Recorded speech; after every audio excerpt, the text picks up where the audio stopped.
Okay, great. I think we can begin now. Good morning once again. My name is Leonard Kisu. I'll be your moderator for the session. Welcome to our closing webinar for the year, Payroll at its simplest. Today we have a 5-topic webinar in no particular order: components of payroll, PAYE, pay as you earn, statutory obligations, effects of the Finance Act on payroll, and lastly, how you can take advantage of the tax amnesty program. Today, we are hosted by 2 ladies from Starling Africa and a gentleman who will be our guest from Taxwise Africa Consulting. So I think I'm going to allow our guest to introduce himself first, and then we can proceed to Naito and Milkah.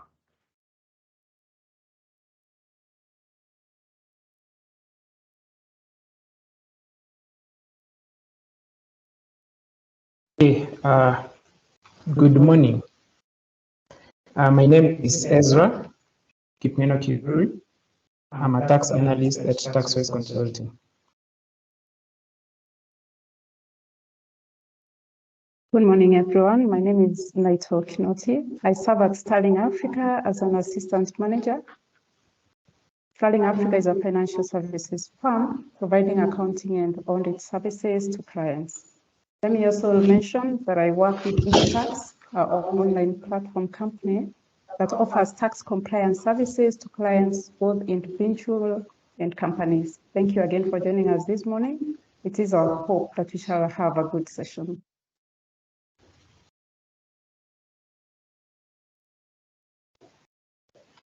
Great. I think as we wait to get Milkah, Naito, I think you can begin, and we can have Milkah introduce herself when she comes in to present. Okay, so let's dive in to our discussion for today, payroll at its simplest. For many people, payroll can seem very daunting, but it is doable. Due to the tax obligations and employment laws that we have in operation, employers cannot just hand out cash or write checks on a payday. So running a payroll becomes an ongoing process that every employer must manage carefully from the moment that first employee is hired. And for the employees, it is equally important to understand the numbers that appear on your payslip every month. So in this webinar, we shall tackle these matters to ensure that absolute clarity for managing your pay and help employers check on whether they are running their payroll correctly. We shall look at payroll from 2 perspectives: the management perspective as well as the tax perspective.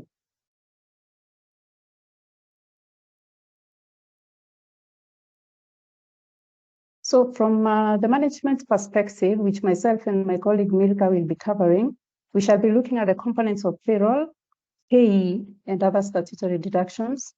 This webinar, of course, cannot cover exhaustively, but the components that we have, which are on our slides, we shall be able to define a few terms, then take it over from there.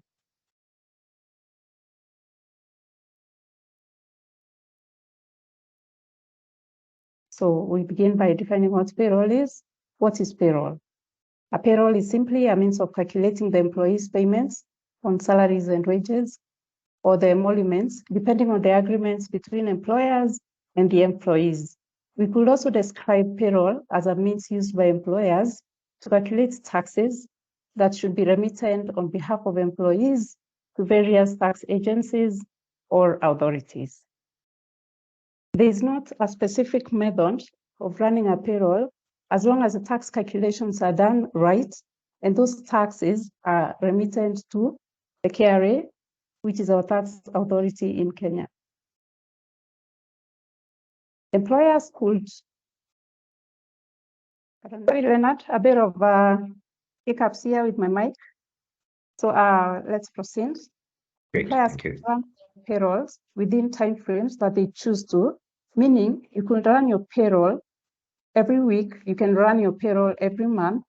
However, it is of importance to note that here in Kenya, taxes like payee and the statutory such as NHIF, NSSF what's to be filed, and payments done before the 9th of the following month. For example, if you do your payroll in January, you need to file and remit by 9th of the following month, which is February.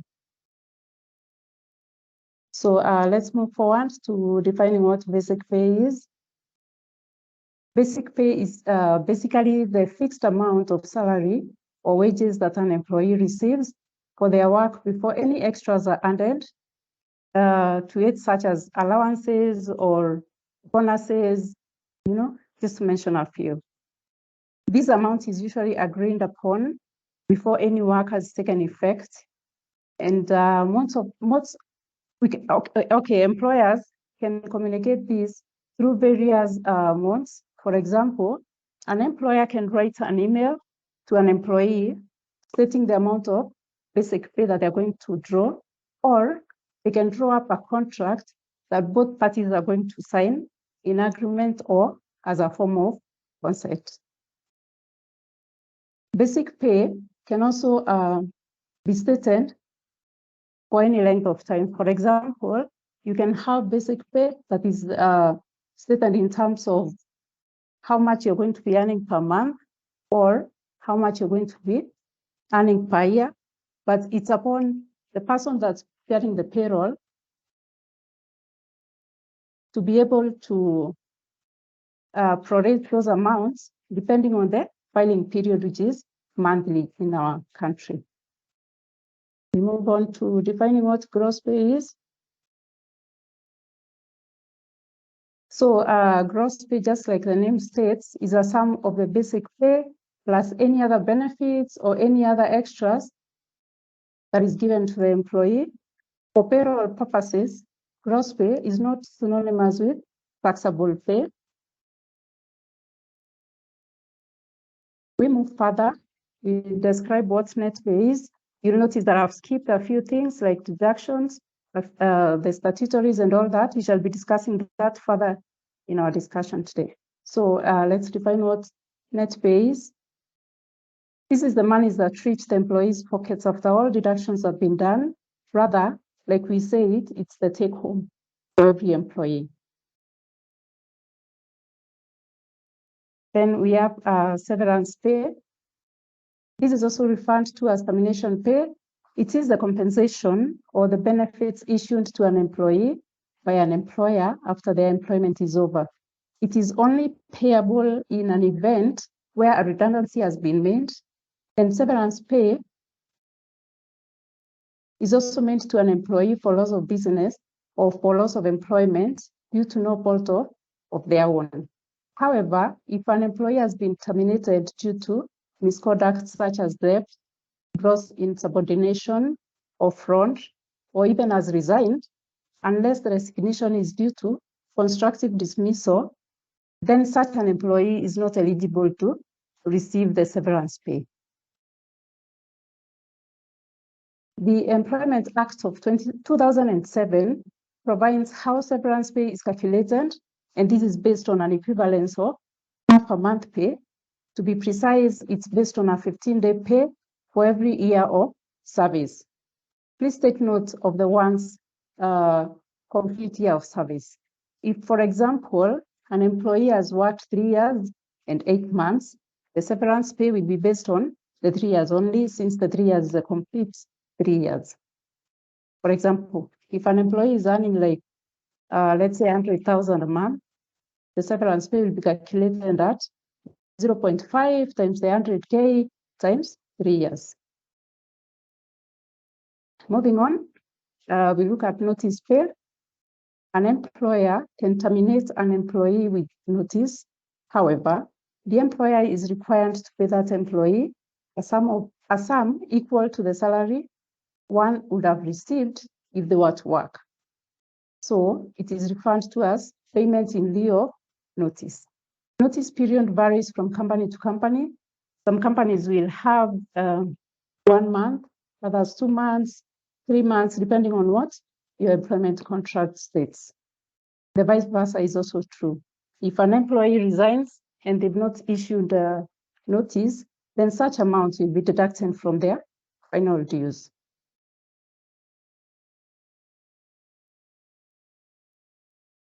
Further on, we look at leave pay.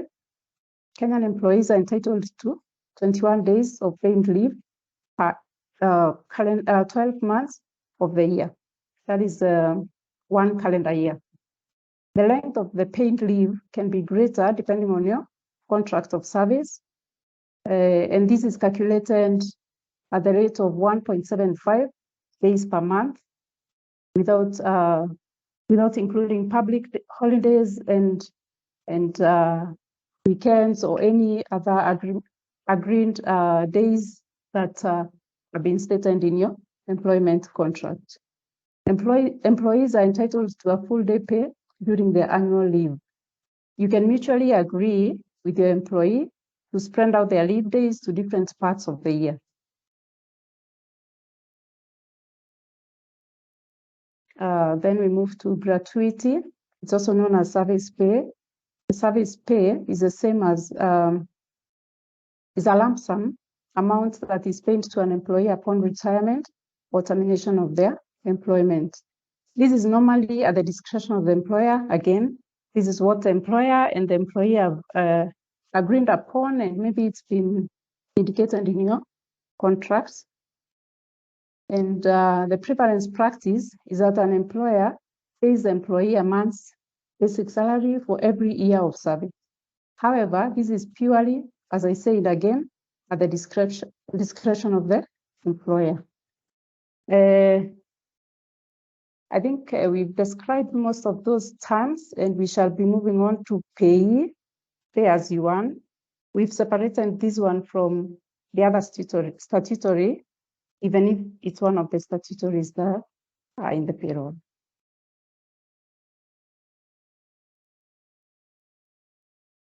So we move to our next slide. We shall have an overview of pay calculation.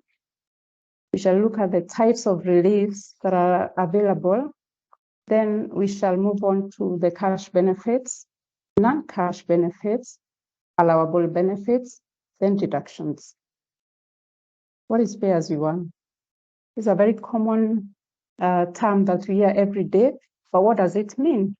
It's a system of tax collection whereby employers are required to deduct tax from their employment income, basically of the employees. And they're supposed to remit these amounts to KRA, Kenya Revenue Authority.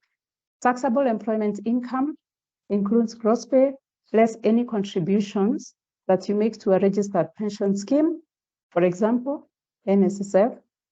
For purposes of computing pay as you earn, an employer is required to apply the income tax bracket, income tax rates that range from 10% to 35%, which has changed very recently from 1st of July 2023.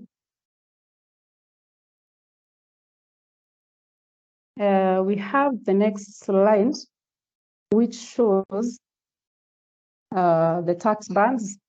So for the monthly tax bands, the first 10% is applied on the first 24,000 of your earnings. Then 25% applied on the next 8,333. Then 30% goes to the 467,667. You realize that is if you earned the 3, you get to 500,000. Then the next one, which was introduced the other day, is that 2.5% on the next 300,000. These are per month basis. Then anything above 800,000, we apply a rate of 35%. Initially, the highest bracket was 30%, which was above 32,333.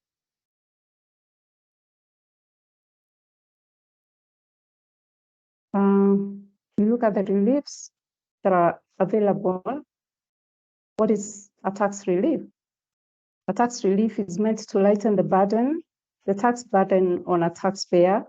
Some of the most common reliefs that we come across every day are personal reliefs, mortgage reliefs, and insurance reliefs. We look at personal relief. This is granted at 2,400 per month or 28,800 per annum, deducted from payee. Then we have mortgage relief. Any person that borrows money from a registered financial institution to purchase a home or to improve a home, as long as he or she occupies the home, will be entitled to an interest deduction of up to a maximum of 300,000 per annum or 25,000 per month of interest paid to the approved and registered financial institution. The other relief that is usually taken advantage of is the insurance relief.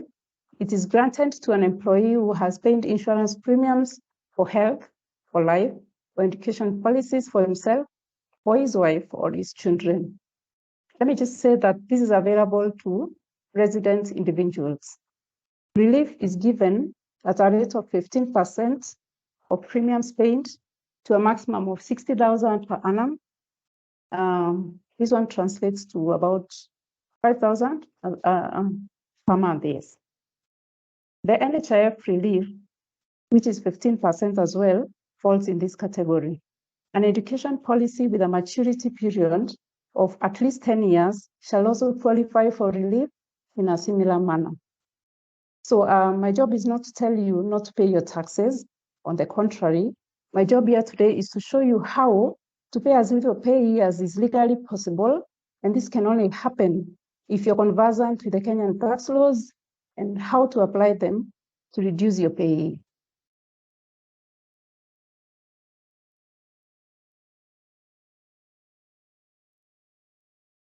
So we move on to tax benefits. These ones include incentives given to employees to facilitate covering of incidental and certain expenses related to their work, such as meals, lodging, etc. The money is paid upfront rather than being expensed and then reimbursed. Examples include house allowances, transport allowances, per diems, and so forth and so forth. Then we have the non-cash benefits. These are gains or benefits that are not paid in cash, but are included as follows. When an employee is provided with a motor vehicle by their employer, it's called a car benefit. 2% of the initial cost of the vehicle or prescribed standard CC rates, whichever is higher. Provision of housing by the employer, 15% of the gross salary, or actual rent paid, whichever is higher. Loans at interest rates that are lower than the prevailing market rates. The tax burden is, the employer bears that one under the Fringe Benefits Act at 30% of the benefits. Household utilities, including telephone, security, domestic expenses in excess of allowable limits of 3,000 per month. Electricity at 1,500 per month, and water 500 per month. Pension contribution paid by an employer to a registered or unregistered scheme in excess of the allowable amount of 20,000 per month or 240,000 per annum. Then we have what out of these benefits, what is allowable? Employment benefits refers to a tax or an additional consideration offered to employees over and above the basic salary to create a competitive package for a particular job position. Some of the allowable employee benefits in Kenya include meals provided by the employer up to a maximum of 4,000 per month or 48,000 per year. If that amount exceeds the 4,000 per month, then it is taxable. Night out per diems of 2,000 per month, in excess of that is taxable. Medical cover by the employer, pension contribution paid by a tax-exempt employer to an unregistered plan below 20,000 per month. We spoke about this earlier on. Anything beyond 20,000 is taxable. Amount paid by the employer to reimbursement of expenses incurred by the employee for the company. Then we have education fees paid through the employee income that the employer has already taxed. If the employer offers this and they're not taxed, then the employee will be taxed. And finally, we look at the deductions. What are deductions? These are amounts that will be withheld from an employee's earnings for purposes of paying taxes and other mandatory items, such as salary advances, loans. For example, if you have a company loan, if you have a bank loan, higher education loans board, the loans that are given to students, or any voluntary contributions, for example, to SACCOs, the employer can deduct these amounts and then remit them to the right place, to the right authorities. Then we have, basically that covers all the deductions that we are discussing today. And I think I'm done with my discussion for today. I shall hand over to Leonard.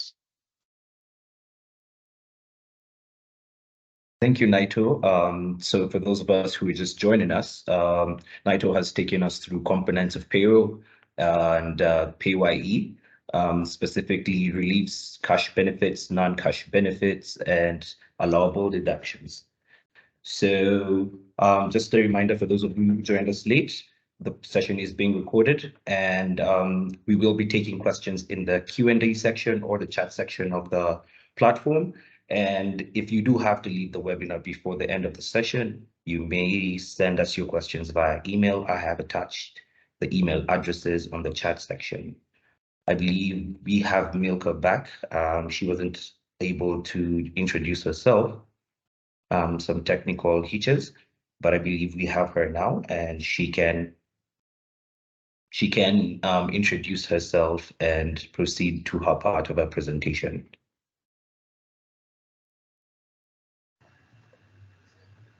Thank you, Leonard.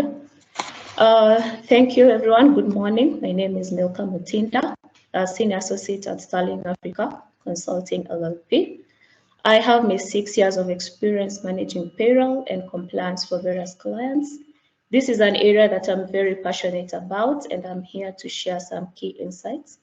So welcome today, and thank you for taking your time to join us.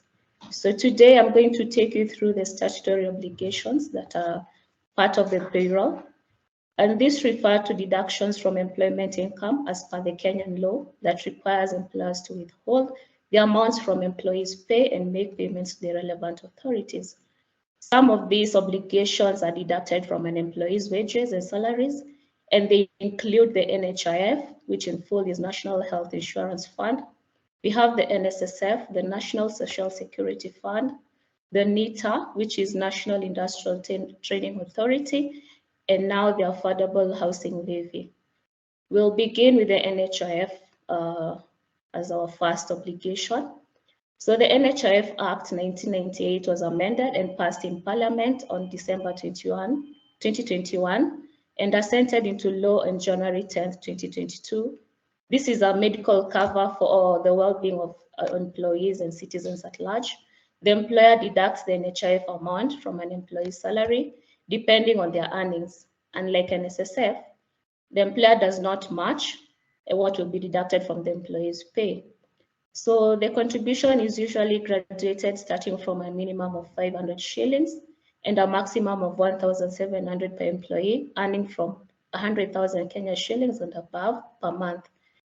However, we should take note on a 15% insurance relief that was introduced by the Finance Act of 2021 and took effect on the 1st of January 2023. This insurance relief is calculated by taking 15% of the sum of insurance premiums and NHIF contributions. But this relief, again, you should note, it should not exceed 5,000 Kenya shillings per month and 60,000 Kenya shillings per annum. So the existing members are required to pay these NHIF contributions on or before the 9th of the following month to avoid penalties. And according to revisions made effective just done this year on May 1st, penalties on standard contribution remittance will be equal to the lending interest rate of the amounts not remitted according to CBK. So the government has been rolling out the universal health coverage recently, which is seeking to provide quality and affordable health care for all Kenyans.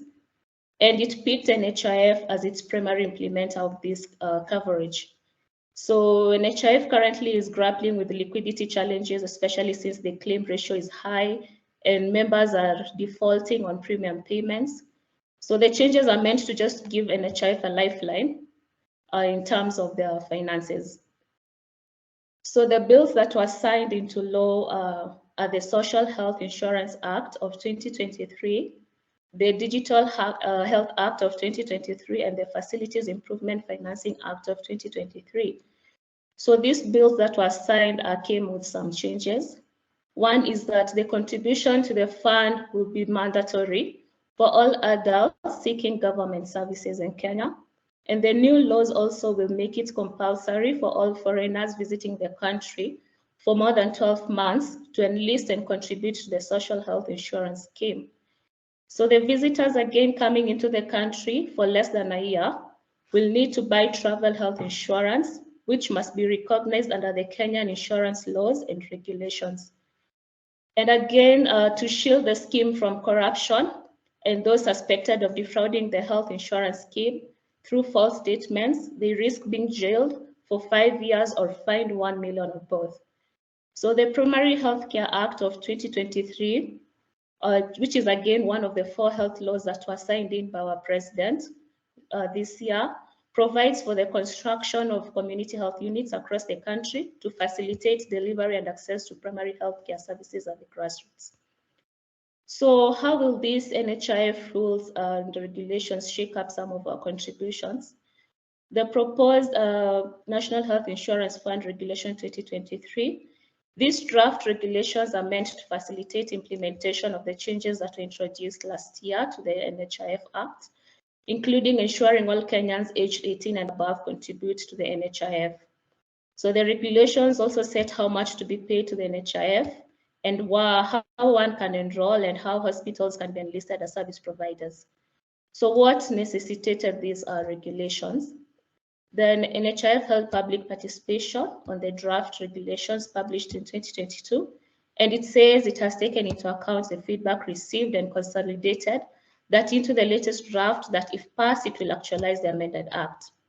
So let's look at some of the changes that were introduced by the proposed NHIF regulations. One, it states the state wants to drop the old contribution system where the salaried workers were contributing between 500 Kenya shillings and 1,700 depending on their monthly pay, while those in the informal sector are paying a flat rate of 500 shillings.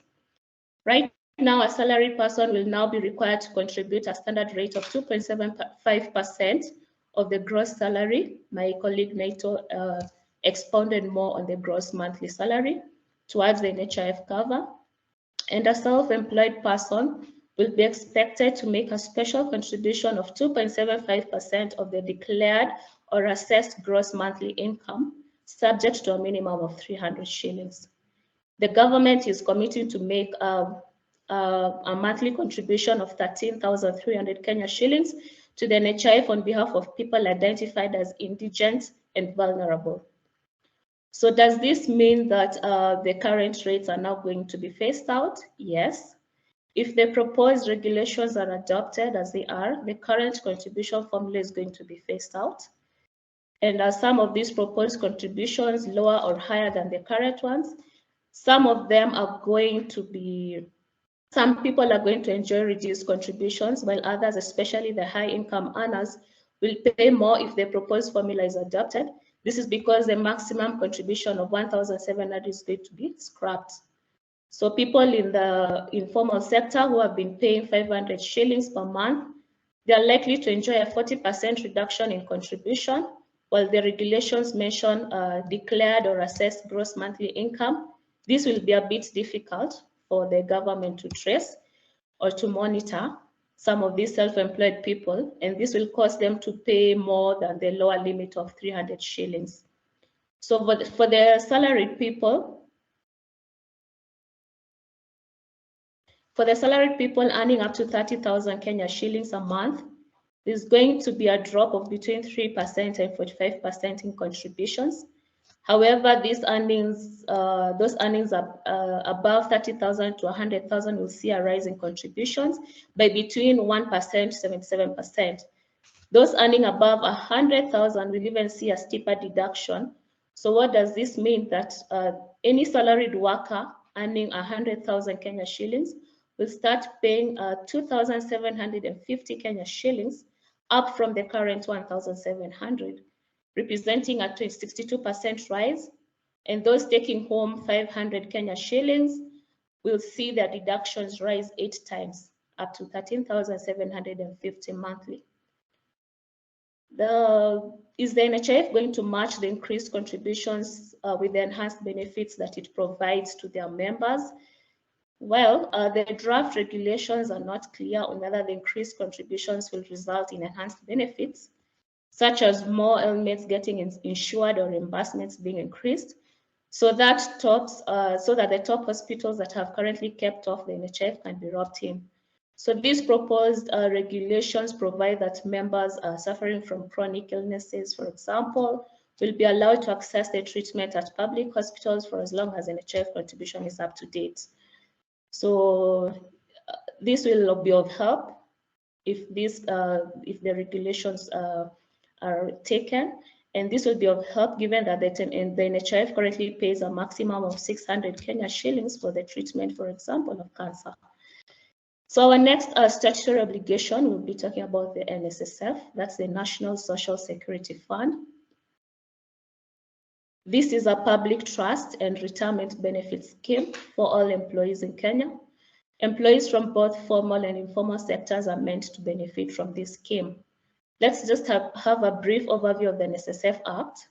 So following the court appeal decision on 3rd February 2023, where the NSSF Fund Act number 45 of 2013 was upheld, NSSF has, through a press release on 9th February 2023, asked all employers to comply with the law regarding the contribution rates with immediate effect. So the NSSF Act has revised employers' and employees' monthly contributions to the National Social Security Fund. So before this implementation of the Act, both employers and employees made monthly contributions of 200 shillings, which capped the total contributions at Kenya shillings 400. But now the NSSF Act provides for a monthly contribution equivalent to 12% of an employee's monthly salary. So what does this mean? It means that there will be a 6% of the state contribution is deducted from the employee's salary, while the other 6% is paid by the employer.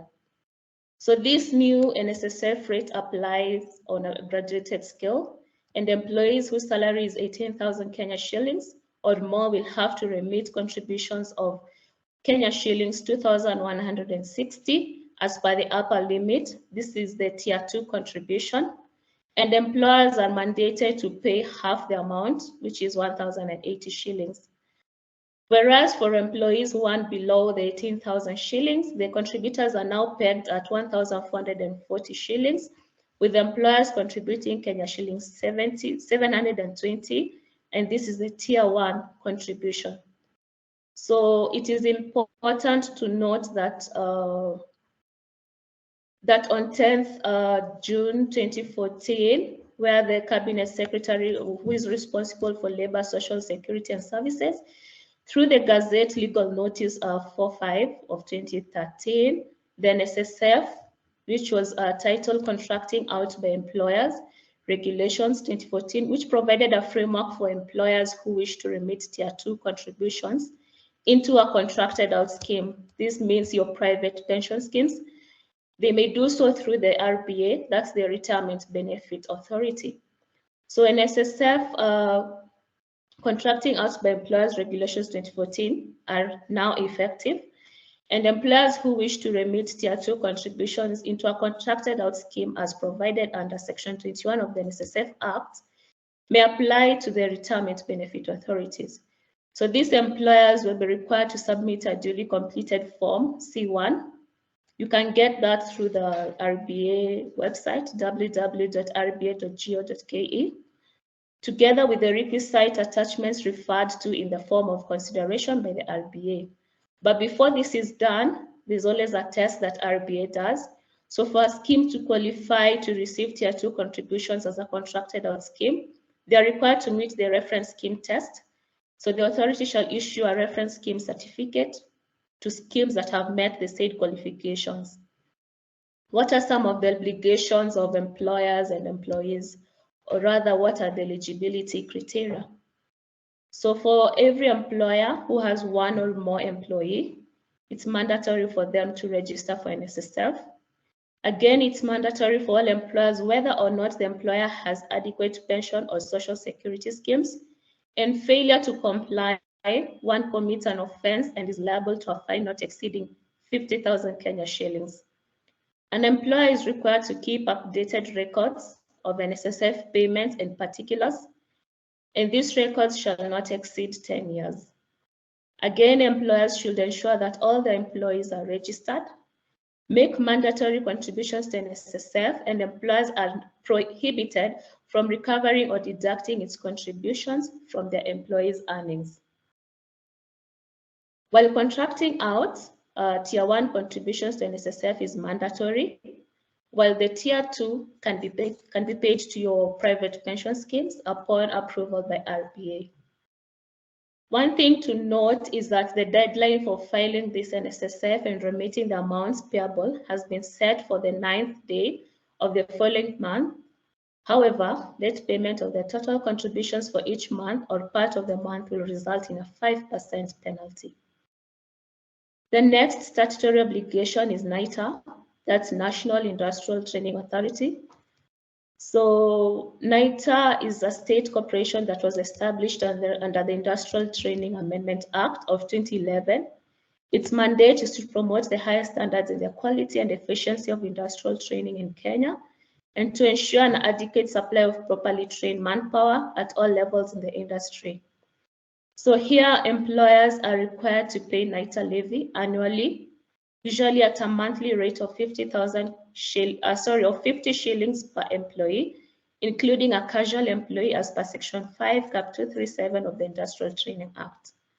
So here again, an employer shall pay the training levy to the Commissioner General at the time when an employee's salary is payable, and shall be remitted to the Commissioner General not later than the 5th day of the following month in which the levy becomes due.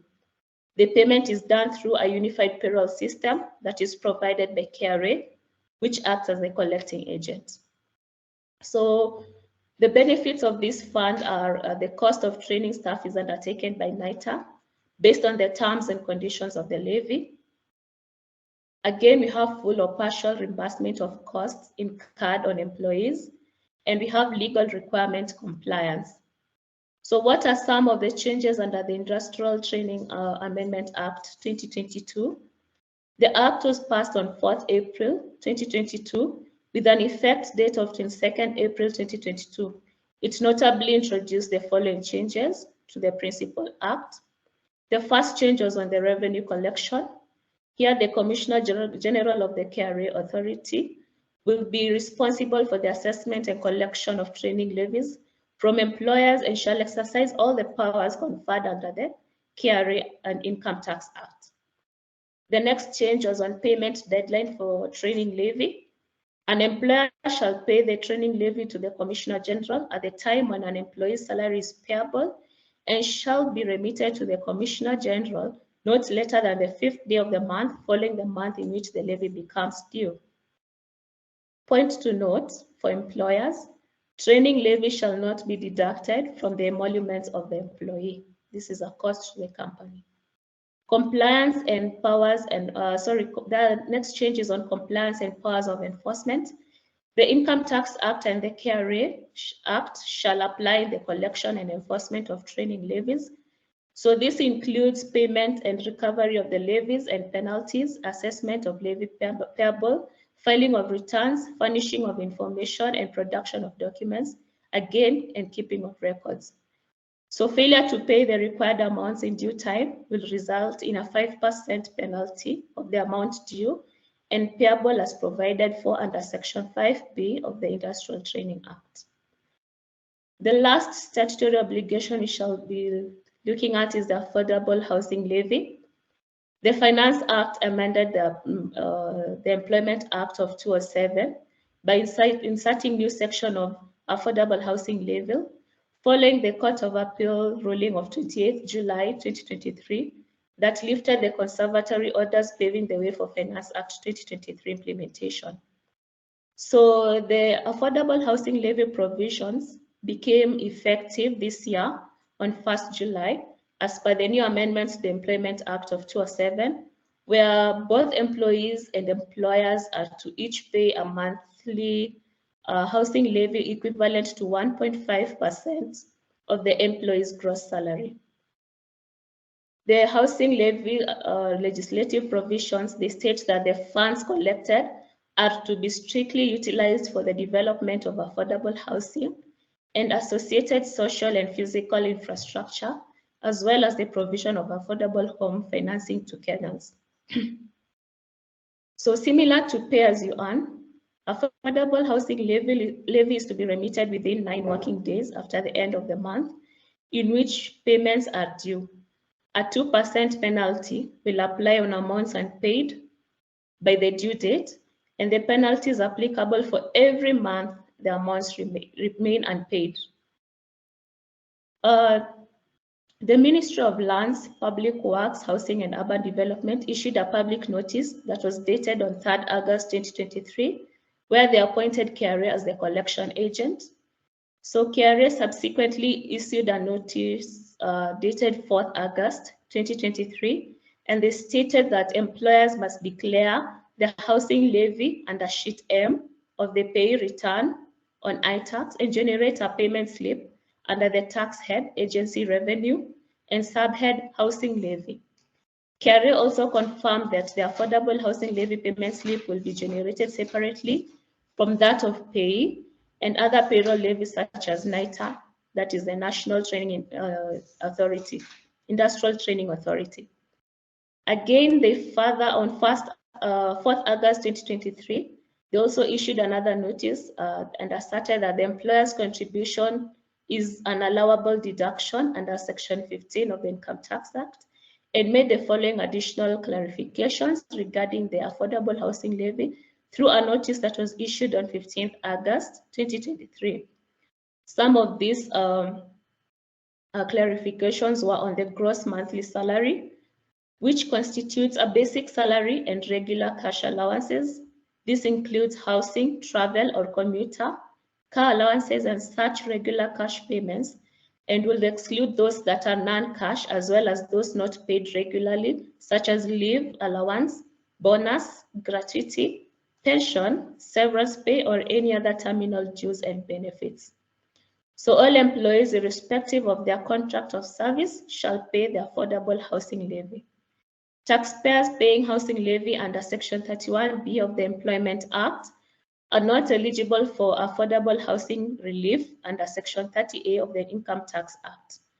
So affordable housing levies legislative provisions have been anchored in the Employment Act and not through the tax statutes like that of the Income Tax Act. So what does this mean? It means that any recourse by employees and employers about affordable housing levy will be sought through the Employment Act and not through tax legislation, as will be the case for some of the statutory deductions, for example, pay. So recently we saw a 3-judge bench granting a 45-day stay order on the housing levy after the courts declared it unconstitutional. So the court suspended the judgment until January 10, 2024, after KRA, the Attorney General and Speaker of the National Assembly pleaded with the judges to grant them the stay. So one of these reasons why it was declared unconstitutional is it was described as discriminatory and unfair because it only applied to those with formal jobs and not the informal sector. So in conclusion, the government requires employers to deduct and remit the levy with other payroll statutory deductions that we just discussed. And the regulations indicate that failure to adhere to this directive will attract various penalties and non-compliance. Thank you.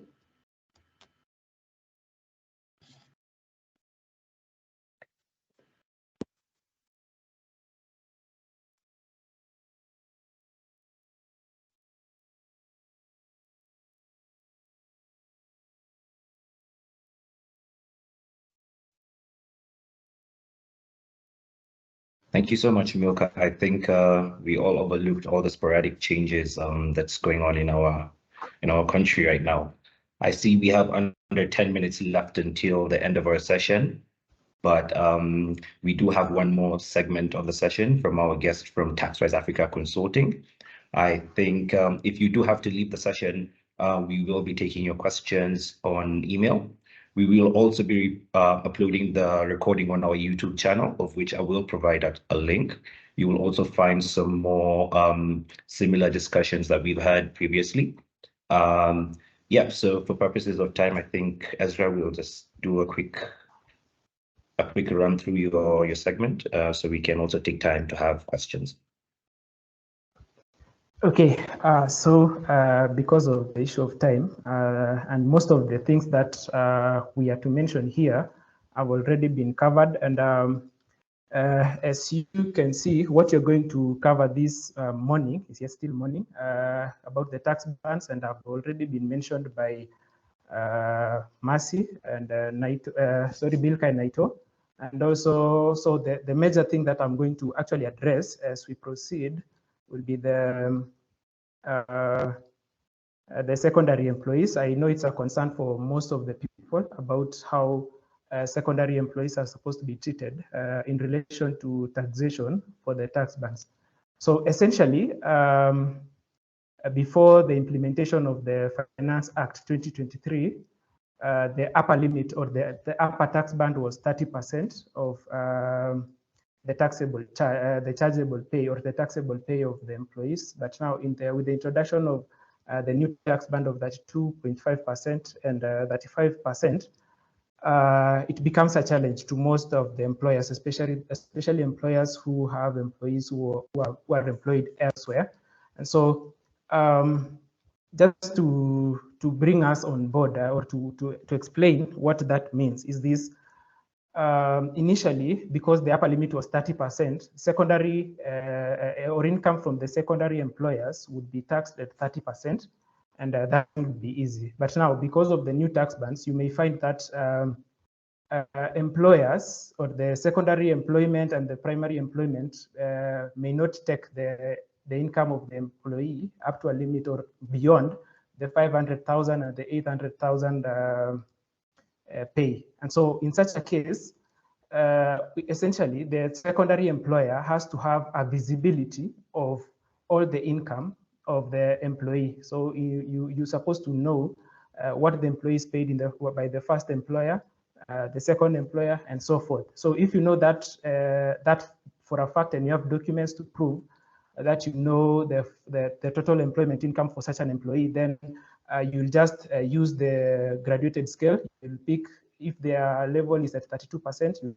pick at 32, not 32.5, or if their level is 35, you'll pick 35.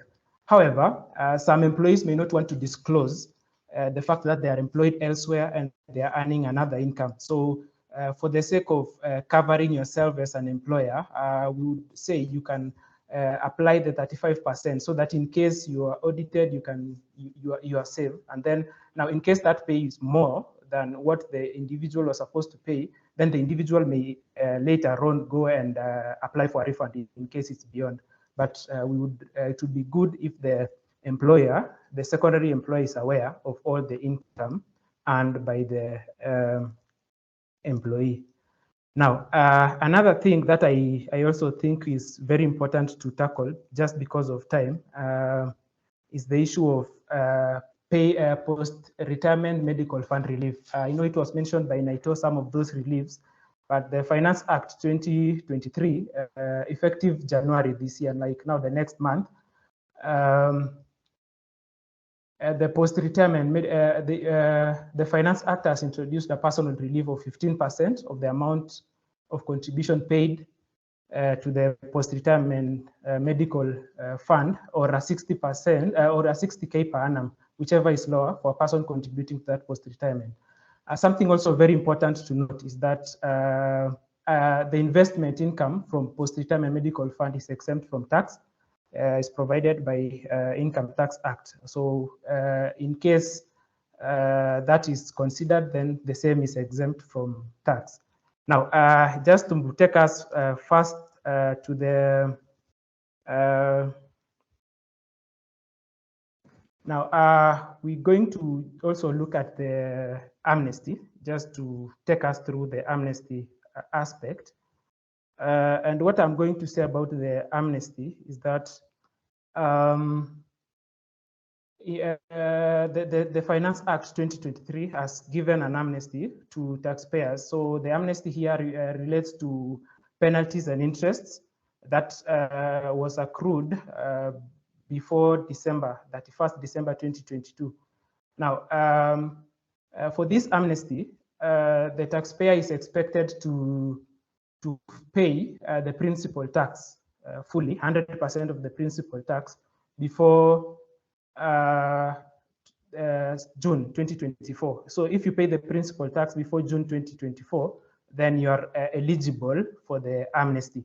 And the amnesty here is 100%. So in such a case, we would actually recommend that taxpayers should look at their returns and consider that they have declared appropriately, and in case they have not declared appropriately, they may ask us for a health check. We confirm for them, and then they pay they can make an amendment of their return so that they can declare the right principal tax and make a payment.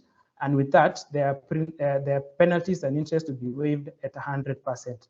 Yeah, I think just because of the aspect of time, I may take it back to Lenny.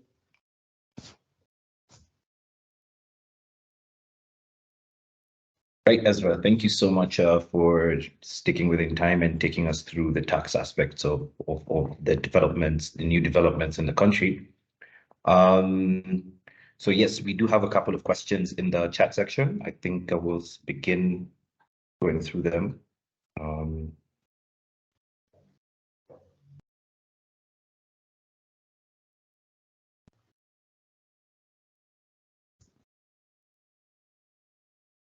So to begin with, we have a question from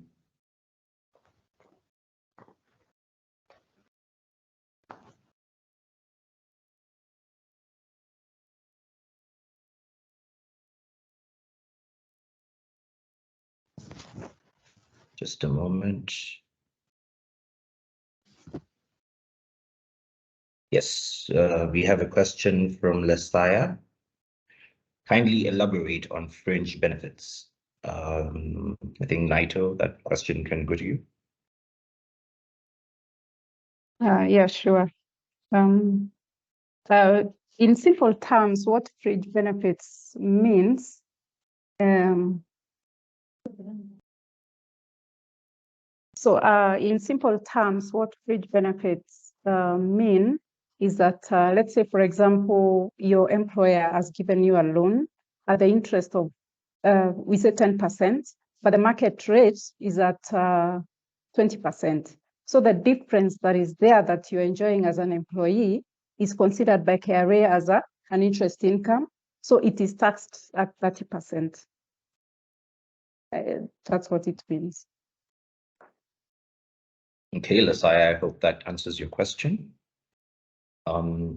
Please do let us know in the chat section if it does or not, doesn't satisfy your question. Next, we have Gladys. On the education benefit, pardon on the education benefits and the 4,000 and 48,000 per annum. I believe this was part of your segment, Naito, so you could shed some more light for her. Yeah, sure. The education benefit, what I meant by that is if your employer gives you that benefit, and they've not included it for tax purposes, then you as the employee will be taxed on it.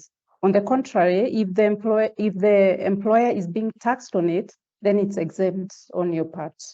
Then for the 4,000, I believe it was a meals. If your employer gives you meals, you have to equate those meals to monetary terms, such that if the money exceeds 4,000 a month, whatever is above is supposed to be taxed. But up to 4,000, it's allowable. I hope that answers your question. I believe so. Just let us know in the chat section as well. Moving on to Peter, should secondary employees be subjected to NSSF, NHIF, NITA, and housing levy? Some institutions deduct all these, yet at primary level, one is deducted. Milkah, I think you can take that, or Ezra? Yeah, I think I'm going to take that question about the secondary employees. Now, for NHIF and NSSF, if the secondary employer is aware that the same has been paid by the primary employer, then it's not mandatory for the secondary employer to deduct that and pay. However, for housing levy is supposed to be on gross pay. So housing levy is supposed to be paid by all employers. In that, because you get another pay by a different employer, that pay itself is supposed to add up to the gross pay. So housing levy is supposed to be paid by all employers. And yeah, I think basically that is it. It's supposed to be paid by all employers, the housing levy, but the others can be paid by only the primary employer. All right, I have another question from Peter, which I believe was taken up in part of the session, asking about the court order on the housing levy. Peter, please do let us know if your question was answered. So I will proceed to the next. If NITA is supposed to be remitted by 5, and we have to remit as we remit payee, does it mean also payee we will have to remit by 5th? Milkah, you can take that.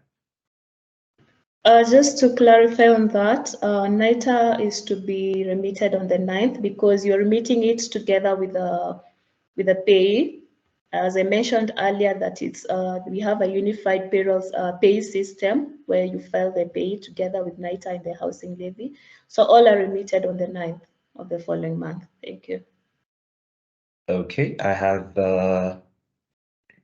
Lesaya saying, I don't think your question was, you're satisfied with the answer, so I'll allow you the mic so that you can, maybe make your question more clearer.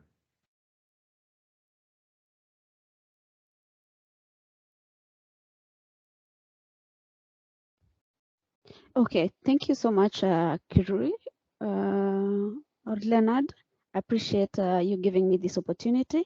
She has actually elaborated, but there's something I didn't get. Is this fringe benefit tax to me as an employee? Let me say, is it going to be added back to my gross and taxed to me, or it's taxed to the employer? And if it's taxed to the employer, is it during the corporate tax computation, or is it on a monthly basis? That's something I didn't understand.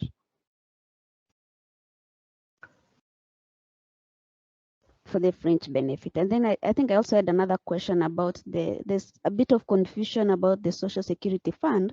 There's a part of tax experts saying that even the employee is supposed to contribute in equal measure as the employee. And there's another part that's saying it's just the employee. So I don't know, is it the interpretation that is a bit of a challenge, or is it, I am not, it's a bit unclear, because we kind of fighting on who is right in interpreting this law. Is it both the employer, or it's just the employee alone, as it used to be, because it used to be an employee alone? Thank you. Ezra, I believe you can shed some light. Yeah, okay. I'll mention something about the fringe benefit. So regularly, in a span of, I think, 3 months, Kenya Revenue Authority normally publish a standard rate. And a standard rate here means a market rate, as was mentioned by Naito. However, some employers may be giving employees a loan which is interest-free.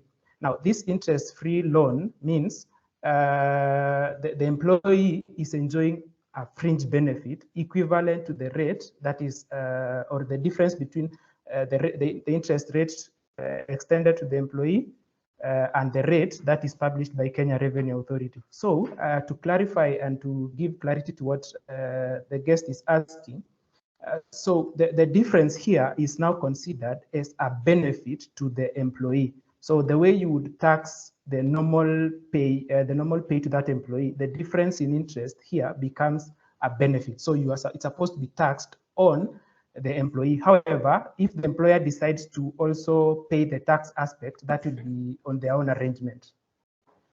Because the same will, if the employer decides to pay for that, it will be disallowed in their computation. So it will be an arrangement between the employee and the employer. If the employer wants to take up the whole thing, it will be disallowed in their computations. But if the employee is supposed to be taxed, supposed to pay the tax, the fringe benefit tax here in this case, then it will be taxed on the employee. I think it's now clearer. And then you've asked something about NSSF. So the NSSF Act of 2013 indicates that it's supposed to be 12%. So the 6% is paid by the employer and the other 6% is paid by the employee. So the employer tops up what the employee contributes. Sorry, you got the NHIF, sorry, it's not NSSF, NHIF, the new one, no? The 2.75%. Okay, okay. As I say, the same is still undergoing a lot of fine tuning. In that the same was declared as unconstitutional for the time being. So meaning the NHIF rates currently is supposed to be in place until around February next year, when the conservatory orders will expire. Now, you said it's supposed to be paid, so the same is now supposed to be paid by the employee. This is an employee's thing. It's not the employer who is paying the NHIF. The only part where the employer comes in is the NSSF, but for NHIF, for clarity, it's the employee supposed to pay. So, and I said the regulations are in the public domain. They are draft, and so people have been asked to give their input up to, I think, December, I think next week, yeah, 12th, or yeah, around 12th. Then you're supposed to give your input. So the regulations are in the public domain. You can have a look and you can give your input. And then we now wait until those regulations have been published. And when the conservatory orders have expired, then the same will now be effective. So as at now, the old rates are in place until the legal framework for the current or the proposed rates have been established. Thank you. Great. Lesai, I believe that answers your questions. Yes, Yes, it does. yes, it does, and I appreciate. Thank you. Most welcome. If there are any other questions, please feel free to contact us on our social media platforms via email. The emails are attached on the chat section.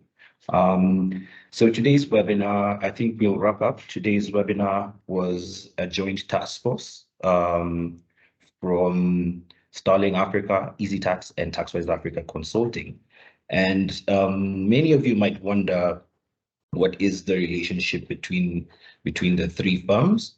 So I'll just do a brief introduction of the three brands and how they gel together. So Taxwise Africa is an independent, purely tax and legal advisory consulting firm established in 2012 to provide client-focused and legal consultancy services in an environment conducive for innovation and bespoke solutions for the clients. Starling Africa soon came up 5 years later in 2017 on a need basis from the clients who requested for more services. So Starling offers finance and accounting, payroll management, consulting, immigration and audit services. We take care of non-core business processes so that clients focus on their commercial goals, scaling and positioning in the market. And due to the changes in the world right now, the need for more digital solutions and not needing to walk into offices to find your your tax matters handled or your immigration matters handled, we developed a digital product called EasyTax. So EasyTax is an automated tax and immigration solutions entity which is powered by Taxwise and Sterling. It offers the same service level to the retail market, which is individuals and MSMEs at an affordable price point. So that is the three brands and how they have a relationship together. And yeah, so I think that will be the conclusion of our session. I'd like to thank each and every one of you for participating in this session. It is the closing webinar we have for the year. However, you can find our previous webinars on our YouTube channel, of which I provided a link on the chat section. Yep, so for us, it would be to wish you a Merry Christmas and a prosperous New Year. And we'd hope to see you next year when we have more webinars and engagement. If you do have questions, remember, you can always give us a call, email us, or contact us on our social media pages. And yeah, so enjoy the rest of your afternoon and hope to see you next year on another forum like this.